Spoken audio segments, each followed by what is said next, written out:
Experts say when a child experiences one kind of abuse, they're often also experiencing other abuse as well.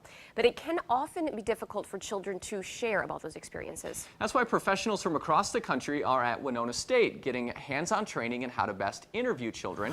News 8's Carrie Vick joins us with a closer look. Well, this isn't just classroom instruction. The week-long Child First forensic interview training hosted by Gunderson National Child Protection Training Center gives students hands-on interviewing practice.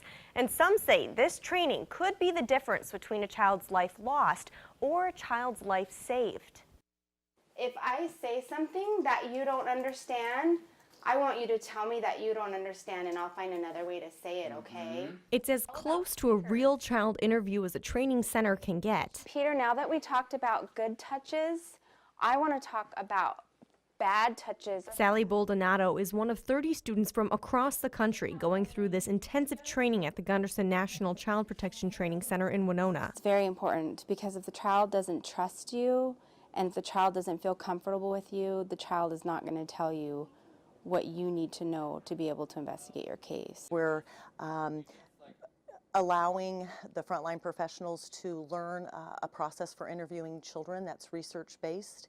And what makes it unique is that it is exploring all forms of maltreatment. After some traditional classroom training, students put their skills to the test, interviewing adult actors pretending to be children while their classmates watch from another room. Do you know that Michael was going to be there? While many of the people on the training have years of experience, Boldonato says the best practices are always changing, and it's important to know what questions will hold up in court. The protocols and the structure of interviewing every couple of years changes. 66% of all kids abused in one way are abused in multiple ways, and yet we tend to focus on whatever the initial report was.